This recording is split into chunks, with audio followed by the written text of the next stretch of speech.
Dear students, మన ITI స్టూడెంట్స్కి JLM ఎగ్జామ్కి ఒక్కొక్క చాప్టర్లో ఎలా క్వశ్చన్స్ ఉంటాయి, మోడల్ ఎలా ఉంటుంది, మనం ఎలా ప్రిపేర్ కావాలి, ఏ టాపిక్స్ పైన ప్రిపేర్ కావాలి అని మీకు ఒక్కొక్క టాపిక్ గురించి మేము చెప్తున్నాము.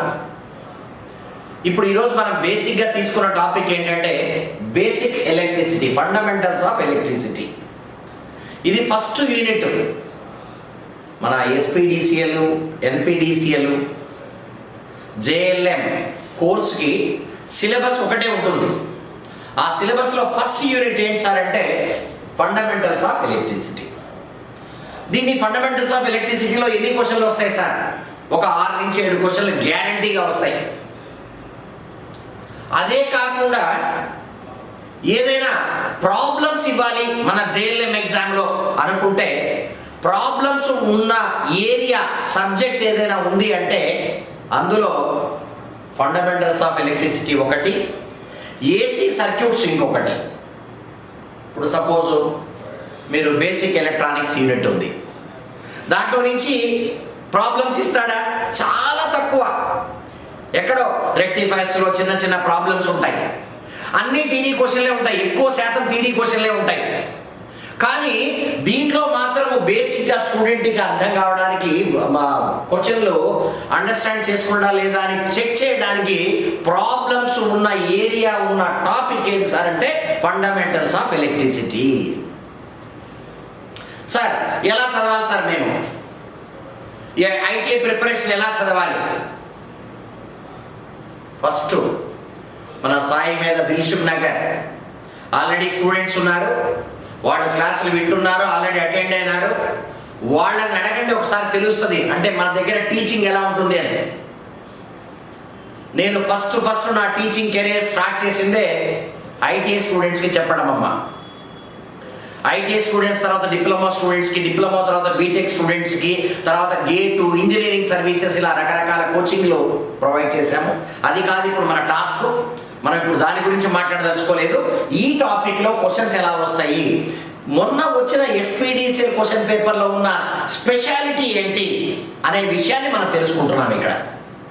ఏంటి సార్ అంటే ఇచ్చిన సిలబస్లో సేఫ్టీ టూల్స్కు సంబంధించి ఖచ్చితంగా ఒక క్వశ్చన్ ఇస్తాడు.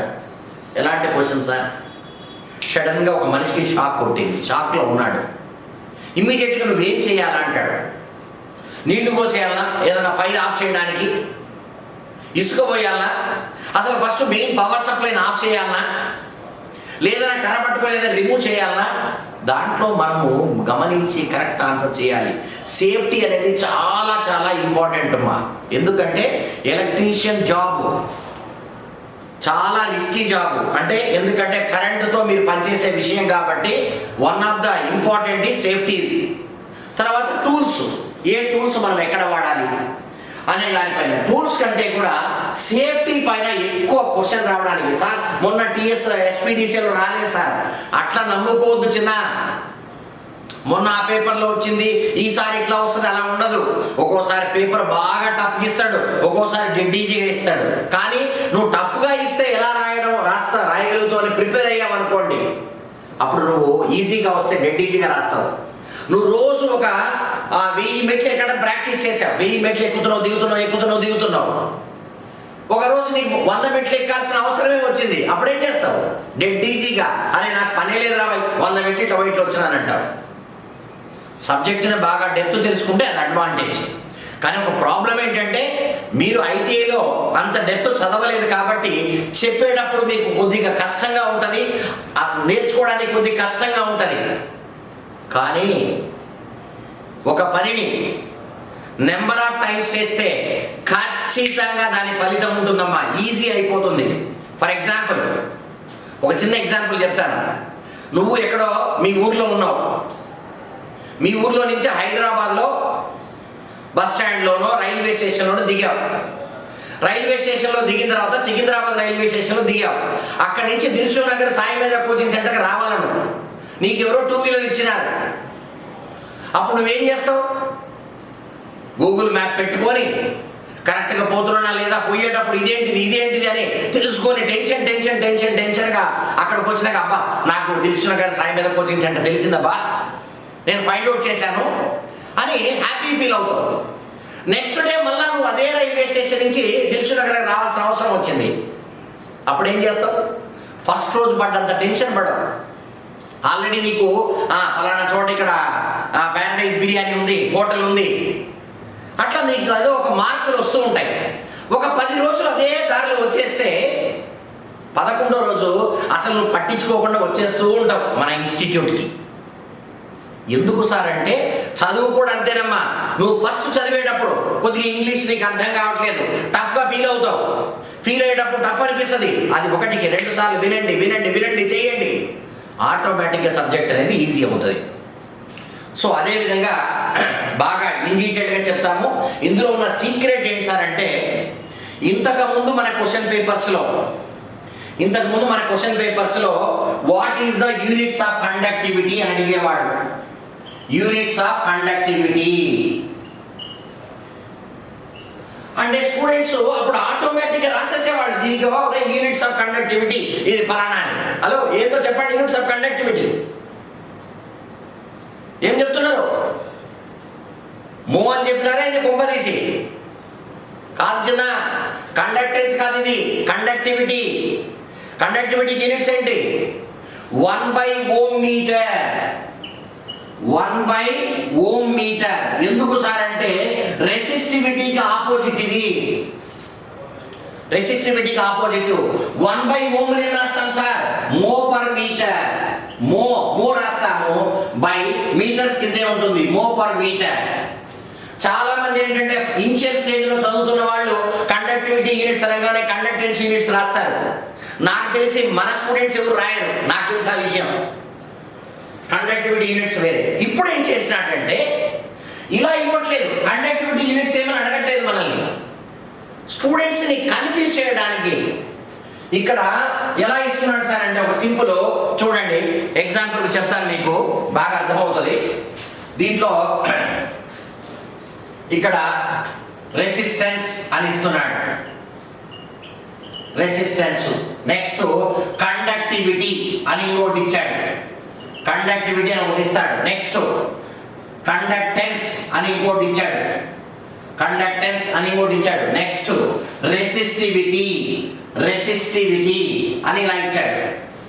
ఇలా 4 ఒక సైడ్ ఇచ్చేసి ఇది ఏ, ఇది బి, ఇది సి, ఇది డి అని ఇలా ఇచ్చేసి దీనికి యూనిట్స్ ఏంటి అని ఇక్కడ రాస్తాడు. దీనికి యూనిట్స్ ఏం రాస్తాడంటే మో అని రాస్తాడు. మో మీటర్ అని రాస్తాడు. చూస్తున్నారా లేదా? మో మీటర్ అని రాస్తాడు. నెక్స్ట్ ఓం అని రాస్తాడు. నెక్స్ట్ ఓం బై మీటర్ అని రాస్తాడు. నెక్స్ట్ ఓం మీటర్ అని రాస్తాడు. తర్వాత మో పర్ మీటర్ అని ఇలా రాస్తాడు. దీనికి 1, 2, 3, 4, 5, 6 అసలు ఇక్కడే స్టూడెంట్కి కొద్దిగా టెన్షన్ క్రియేట్ అయిపోతుంది. ఒరే ఇటు పక్కేమో 4 ఉన్నాయి, ఇటు 6 ఇచ్చేసినాడు, 5 ఇచ్చినాడు, ఒక్కోసారి 5 ఇస్తాడు. 6 అంటే మీకు అర్థం కావడానికి చెప్పినాడు. కానీ ఏంది ఇది, దీనికేంది నువ్వు మ్యాచ్ చేసే లోపల కొద్దిగా స్ట్రెయిన్ అవుతుంది మైండ్. ఇలాంటి క్వశ్చన్లు మనకి ఎక్కువ శాతం ఇచ్చాడు ఎస్పీడీసీలో. అయితే ఇంకొక విషయం చిన్న, మీరు ఎస్పీడీసీలో ఇచ్చినారనే ఫీల్ అవుతున్నారు. మొన్న జరిగిన సబ్ ఇంజనీర్ ఎగ్జామ్లో కూడా ఇలాంటి క్వశ్చన్లు ఎక్కువ ఉన్నాయి. మొన్న జరిగిన ఎంసెట్ ఎగ్జామ్లో కూడా ఇలాంటి క్వశ్చన్లు ఎక్కువ ఉన్నాయి. లాస్ట్ బిఫోర్ వీక్ జరిగిన కేపీటీసీఎల్ జేఈ ఎగ్జామ్లో కూడా ఇలాంటి క్వశ్చన్స్ ఎక్కువగా ఇస్తున్నాడు. దానికి సీక్రెట్ ఏందో తెలుసా? సింగిల్ ఆన్సర్ క్వశ్చన్ అయితే గూగుల్లో కొడితే వచ్చేస్తుంది. ఇది అలా రాదు కదా, సింగిల్ ఆన్సర్ క్వశ్చన్ కాదు. ఇది గూగుల్లో కొడితే ఆన్సర్ రాకుండా స్టూడెంట్ తెలివిగల వాడే రాసేటట్టుగా క్వశ్చన్ పేపర్ని తయారు చేయటానికి. ఇప్పుడు దీన్ని ఏం చేయాలి సార్ అంటే నువ్వు బాగా ఏం టెన్షన్ పడకుండా ఇప్పుడు నీకు ఆప్షన్ సి అనేది మనం సెలెక్ట్ చేసుకున్నాం. ఆప్షన్ సిలో సి కాదు, మనం 3 అని తీసుకోవాలి. ఇక్కడ ఏబిసిడి అని తీసుకున్నాం కాబట్టి ఆప్షన్ 1, 2, 3, 4 మన కరెక్ట్ ఆన్సర్ ఆన్సర్ సి రాసుకున్నాం. సి అంటే థర్డ్ ఆన్సర్ని సెలెక్ట్ చేద్దాం. ఇప్పుడు చూడండి ఎట్లా సెలెక్ట్ చేయాలో ఆన్సర్ చెప్పండి చిన్న. రెసిస్టెన్స్ యూనిట్ ఓము, అది ఫిలప్ చేసేయాలి అక్కడ ఫస్ట్. తర్వాత కండక్టెన్సీ మనకి తెలిసింది, అంటే ఫస్ట్ కన్ఫ్యూజన్ లేకుండా పోతుంది. కండక్టెన్సీ మనకి తెలిసిన యూనిట్ మో. రెసిస్టివిటీకి మనకి తెలిసిన యూనిట్ ఏంటి? Ohm metre. రెసిస్టివిటీకి మనకి తెలిసిన యూనిట్ ఏంటి? Ohm metre. కండక్టివిటీకి ఏం యూనిట్ అంటే ఇక్కడ అసలు లేదా, కండక్టివిటీకి సంబంధించిన యూనిటే లేదు. ఎందుకు నేను రాశానంటే అది గమనిస్తారా లేదా అని రాశాను. మీకు కరెక్ట్ ఆన్సర్ ఏముండాలి ఇక్కడ? మో పర్ మీటర్ ఉండాలి. ఇంతకుముందు మనం డిస్కస్ చేశాం కదా, మో పర్ మీటర్ ఉండాలి. సో కండక్టివిటీకి ఏం సార్ యూనిట్ అంటే ఈ విధంగా. ఇట్లా మనము కరెక్ట్గా సెలెక్ట్ చేసుకొని ఇప్పుడు ఏకేంటిదమ్మా ఆన్సర్? ఏకేంటిది చెప్పండి? 3. ఏకి వచ్చేసి 3 కామా. బీకి ఏంటి చెప్పండి? 6. బీకి వచ్చేసి 6. ఇట్లా ఇంకా మిగతా అన్ని మీరు రాస్తారు. I don't want to waste your time. ఈ విధంగా క్వశ్చన్లు ఇస్తున్నారు. నేను ప్రతి సబ్జెక్ట్లో కూడా, నేను రాజశేఖర్ ఇద్దరం కూడా ప్రతి సబ్జెక్ట్లో కూడా ఈ క్వశ్చన్స్ ఎలా ఫ్రేమ్ చేస్తున్నారో ప్రతి టాపిక్లో మీతో ప్రాక్టీస్ చేపిస్తాను. అప్పుడు నీకు పొరపాటున ఇందులో ఏదైనా ఒక సింగిల్ ఆన్సర్ క్వశ్చన్ వచ్చిందనుకో, అరే పేపర్ డీజీ మామా అని అంటాము. ఇలాంటి క్వశ్చన్స్ నువ్వు ఫేస్ చేయగలిగినోడికి సింగిల్ ఆన్సర్ క్వశ్చన్ వస్తే అది డెడ్ ఈజీ అయిపోతుంది. కాబట్టి యూ నీడ్ నాట్ వరీ. ఏం టేకప్ చేయాలో మనం టేకప్ చేస్తాము. క్వశ్చన్ పేపర్ ఏ విధంగా అయితే నేనేం చేస్తాను తెలుసా? రెగ్యులర్ క్లాస్లో నేను చెప్పడం కాదమ్మా, నేను ఇక్కడ రెసిస్టెన్స్, కండక్టెన్స్, కండక్టివిటీ, రెసిస్టివిటీ అని రాసి మీతోనే ఇందులో 4 ఆన్సర్లు మీరు రాయండి జిగ్జాగ్ అంటాను. మీరు జిగ్జాగ్ రాసినాక దేనికి ఏదో సెట్ చేయండి అని చెప్తాను. అప్పుడు నీకు ఫుల్ కాన్ఫిడెన్స్ వస్తుంది. నాకు వచ్చేసింది రావాయి, నాకు ఈ సబ్జెక్ట్ వచ్చేసింది. ప్రతి టాపిక్లో మిమ్మల్ని అలా తర్ఫ్యూదిస్తాను. Don't worry about that. ఇట్లా మన క్వశ్చన్స్ ఉన్నాయి.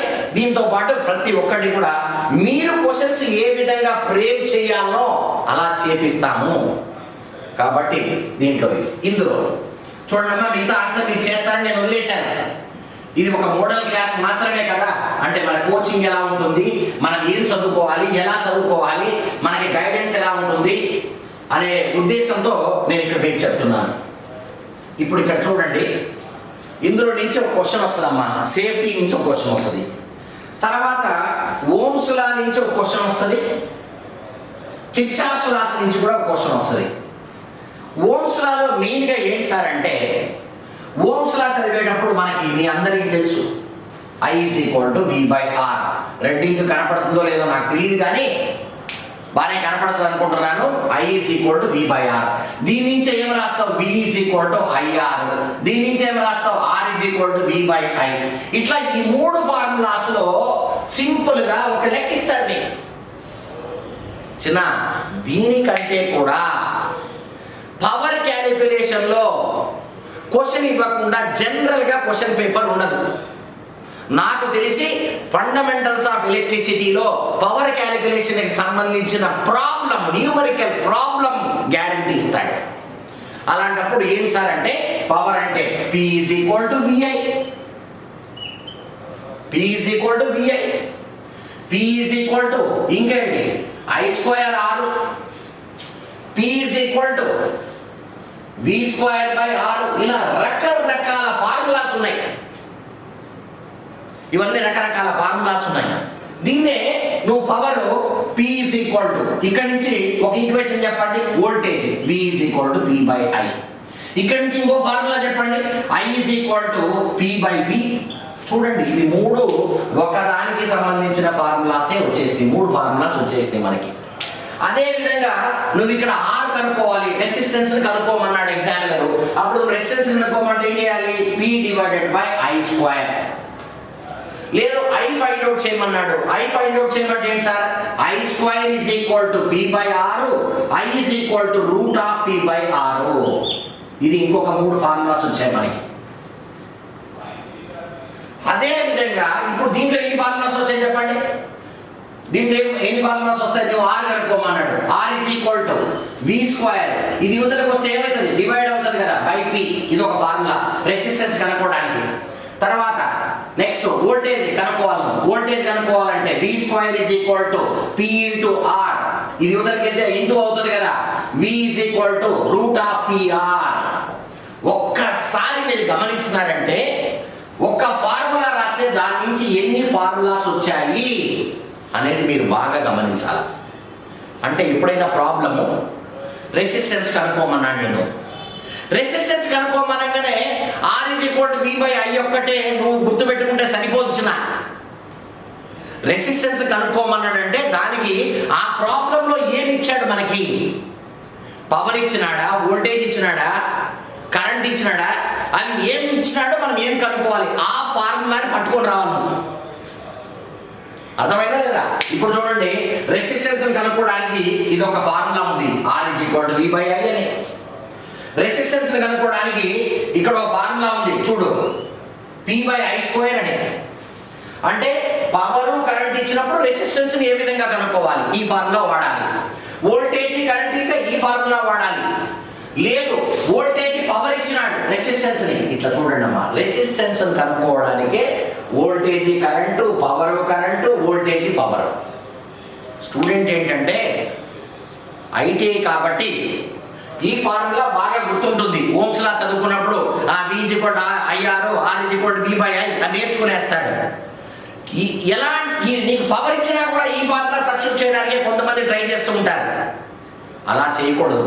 మీరు ఆల్రెడీ మొన్న ఎగ్జామ్ రాశారు కాబట్టి కొద్దిగా నాలెడ్జ్ ఉంటుంది మీకు. వెరీ గుడ్ అమ్మా. ఇంకా ఇంకా ఇంకా ఇంప్రూవ్ చేయాలి మీరు. ఇలా ఒక పవర్ ఫార్ములాలో ఇన్ని ఫార్ములాస్ వస్తాయి. సార్ నేను ఇవన్నీ నేర్చుకొని పోయినాను సార్. మళ్ళీ ఏం చేస్తాడు? ఎనర్జీ కనుక్కోమంటాడు. ఎనర్జీ కనుక్కోమంటే ఏం చేయాలి? పవర్ ఇంటూ టైం రాయాలి.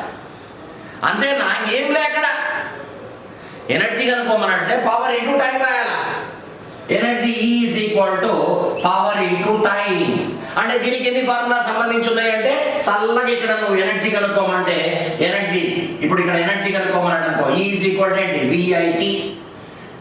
ఇక్కడ పి కనుక్కోమన్నాడు అనుకో, energy P is equal VIT. VIT ఉంది కదా, అలానే ఇక్కడ పవర్ ఉంది, I square RT. Energy not power. Power నీకు ఎనర్జీ కావాలి, V square into T by R, like that. ఇవన్నీ నేర్చుకొని పోతే what is the units for electrical energy అంటాడు. ఇవన్నీ ఒక ఆర్డర్లో, ఒక స్ట్రక్చర్లో మీకు క్లాస్ రూమ్లోనే వచ్చేటట్టుగా మంచి ప్రాక్టీస్ చేపిస్తాం. ఎక్సలెంట్ ప్రాక్టీస్ ఉంటుంది. ఆ ప్రాక్టీస్ చేయండి. ఇలాంటి క్వశ్చన్లు వస్తాయి. ఏది? ఫార్ములాస్కి సంబంధించి ఇలాంటివి ఉంటాయి. మీ అందరికీ తెలుసు ఆల్రెడీ బల్బుల క్వశ్చన్లు. మనకి 2 బల్బులు సిరీస్లో కనెక్ట్ చేస్తే ఏంటి, ప్యానల్లో కనెక్ట్ చేస్తే ఏంటి. చాలా మంది, ఎంతో మంది స్టూడెంట్స్ ఇప్పుడు ఒక చిన్న ప్రాబ్లం తీసుకోండి. ఇవన్నీ మీరు నోటెడ్ డౌన్ చేసుకున్నాను అనుకుంటా. మామూలుగా నేను మోడల్ చెప్తున్నానమ్మా మీకు ఏ విధంగా ఉంటుంది అని. ఎన్ని క్వశ్చన్లు వస్తాయి, ఎంత వెయిటేజ్ ఉంటుంది ఈ టాపిక్లో అనేది మీకు నేను చెప్తున్నాను. ఇప్పుడు చూడండి, ఒక చిన్న ప్రాబ్లం మీకు ఒకటి ఇస్తాను. ఇక్కడ ఒక రెసిస్టెన్స్, ఇక్కడ ఒక రెసిస్టెన్స్, ఇక్కడ ఒక రెసిస్టెన్స్ ఉంది. ఈ రెసిస్టెన్స్ లో 10 ఓమ్స్ ఉంది. ఇక్కడ 10 ఓమ్స్ ఉంది, ఇక్కడ 10 ఓమ్స్ ఉంది. ఈ టెర్మినల్ ఏ అనుకుందాము, ఈ టెర్మినల్ బి అనుకుందాము. ఇలా కనెక్ట్ చేస్తాడు, ఇలా కనెక్ట్ చేస్తాడు. కనెక్ట్ చేసి ఈ రెండింటి మధ్య అంటే ఆర్ కి resistance between A and B ఎంత ఉందో చెప్పు అంటాడు. కొంతమంది ఈ క్వశ్చన్ ఎంతో మంది అడిగినారు బ్యాచ్ లో స్టూడెంట్స్. సార్ ఎలా చేయాలి సార్, ఎలా చేయాలి సార్, ఎలా చేయాలి సార్ అని. కొంతమంది ఇంకా అర్థం కాక, ఒరే ఇట్లాంటి క్వశ్చన్ వస్తే మనం ప్యానల్ కొట్టుడేరా, 3 ప్యానల్లో ఉన్నాయి, 3 సిరీస్లో ఉన్నాయి, అట్లేదో నేర్చుకొని పోయి పటాపట ఆన్సర్ రాస్తాం. అట్లా కాదు, ప్రొసీజర్ నేర్చుకోవడానికి ప్రయత్నించండి. క్వశ్చన్ ఇట్లా ట్విస్ట్ చేసినా నువ్వు మళ్ళా ట్విస్ట్ ఓపెన్ చేస్తావు. అది నా ఉద్దేశం మీకు. ఇప్పుడు చూసిన ఇవి 3 రెసిస్టర్లు కూడా ఎలా కనెక్ట్ చేస్తున్నారు? ప్యారల్లో కనెక్ట్ చేస్తున్నారు. ఎలా సార్ అంటే ఒక పాయింట్ చెప్తాను చూడండి. దీన్ని మనం ఏమనుకోవచ్చమ్మా? ఏ అనుకోవచ్చా? ఈ పాయింట్ ఏ అంటే ఏనే కదా. హలో, వింటున్నారా లేదా? ఇప్పుడు ఏ అనే పాయింట్ ఇలా తీసుకొని వచ్చి ఇక్కడ కనెక్ట్ చేశాం, షార్ట్ చేసేసాం. కాబట్టి ఈ పాయింట్ కూడా ఏనే. సమజ్ కాలే? ఈ పాయింట్ ఇలా వైర్ని షార్ట్ చేసేస్తావు కదా, గట్లనే ఇప్పుడు ఇక్కడ బి ఉంది.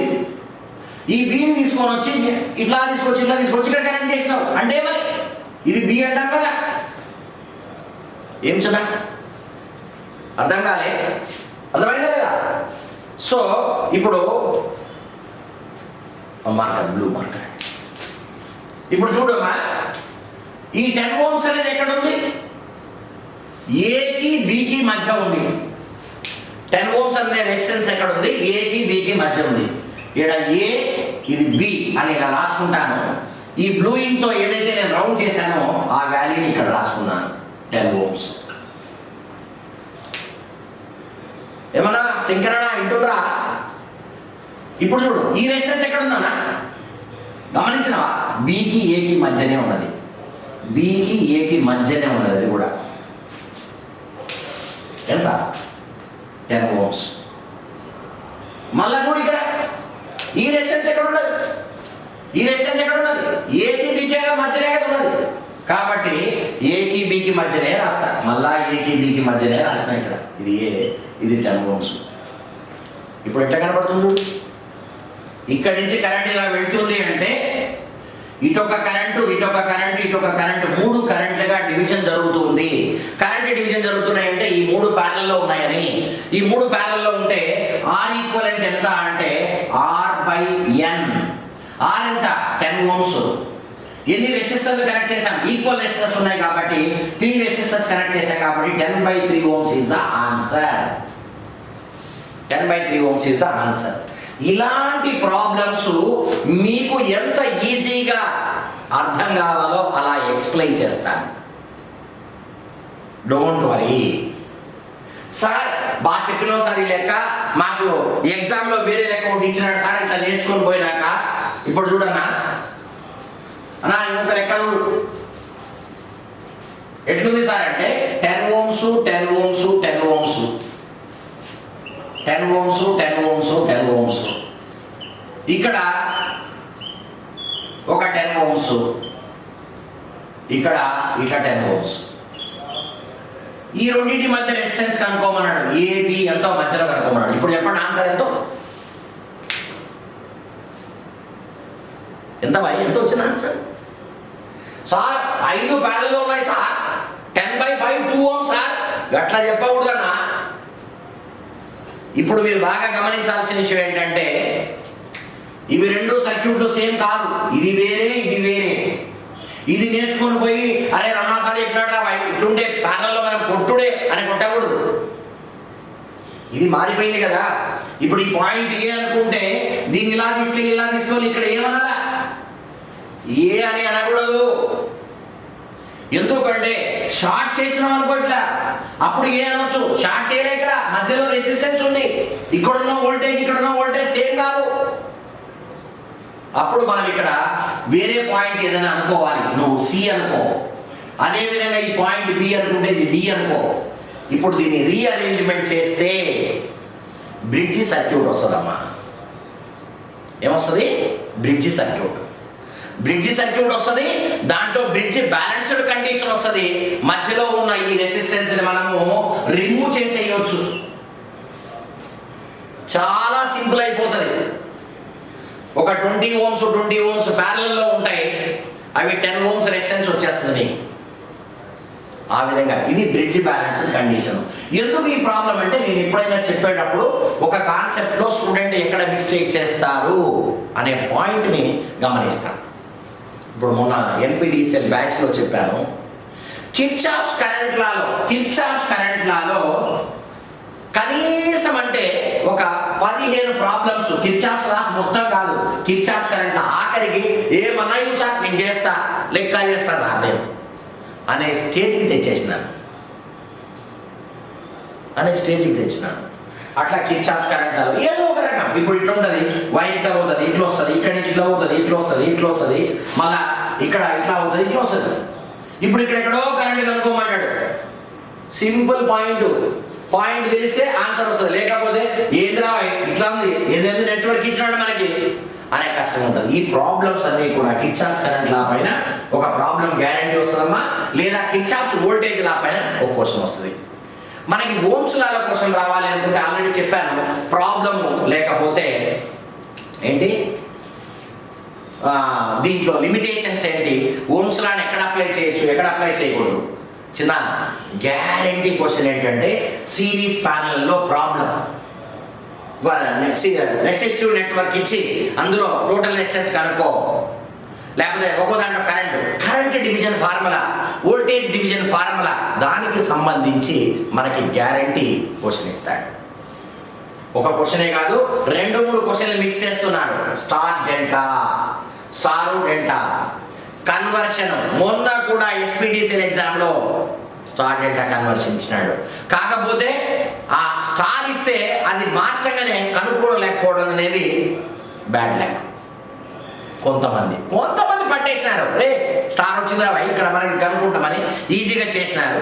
క్యాలిక్యులేషన్ మిస్టేక్ లేకుండా చేస్తే గ్యారంటీ క్వశ్చన్. తర్వాత ఎలక్ట్రోస్టాటిక్స్, కూలూమ్స్లా సంబంధించి అవి. కానీ కెపాసిటర్స్లో series parallel combination of capacitors, energy stored in a capacitor ఖచ్చితంగా ప్రాబ్లం ఎగ్జామ్లో ఉంటుంది.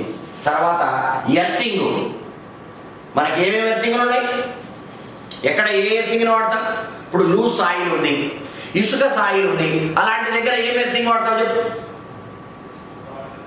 మెయిన్గా ఏమున్నాయి sir? Rod earthing, strip earthing, pipe earthing, plate earthing.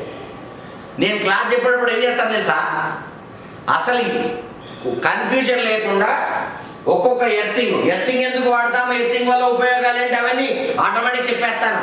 దాంతో ఈ ఎర్తింగ్ అంటే ఏంటి, దాని రైట్ సైజ్ ఎంత భూమిలో పోవాలి, ఎక్కడ వాడతాము, ప్రతిదీ ఒక కంపారిజన్ ఇవ్వగానే ఒక టేబుల్ చూస్తే వాళ్ళకి ఒక ఐడియా, రే నాకు వచ్చేసిందిరా అనేటట్టు. సో 7 నుంచి 8 క్వశ్చన్స్ డీసీ ఫండమెంటల్స్లో ఇస్తాడమ్మా. కెపాసిటర్స్ సిరీస్ ప్యారల్లో 1, స్టార్ డెల్టా కన్వర్షన్స్లో 1 క్వశ్చన్, ఎర్తింగ్లో 1 క్వశ్చన్, సిరీస్ ప్యారలల్ నెట్వర్క్లో 1 క్వశ్చన్, కరెంట్ డివిజన్ అవన్నీ వస్తాయి. కిర్చాఫ్స్ లాస్లో 1 ప్రాబ్లము, సేఫ్టీ అండ్ టూల్స్లో 1 ప్రాబ్లము, ఓమ్స్ లాలో. ఇవన్నీ కూడా మీకు expected questions in this particular topic. మళ్ళా మీరు ఇంకో టాపిక్ వినాలనుకుంటే నెక్స్ట్ వాచ్ చేస్తూ ఉండండి. మన సాయి మీద ఛానల్ని సబ్స్క్రైబ్ చేసుకోండి. నేను చెప్పాల్సిన పర్లేదు, మళ్ళా నా class, Shekhar sir class alternative వస్తూ ఉంటాయి. మీరు డీటెయిల్డ్ ఇన్ఫర్మేషన్ ఖచ్చితంగా మనం నేర్చుకోవాలి అనుకుంటే కోచింగ్ సెంటర్కి వచ్చి అటెండ్ కండి అమ్మా. ఇది నేనేదో పర్సనల్గా నాకు డబ్బుల కోసం అయితే నేను చెప్పట్లేదు. That is up to you.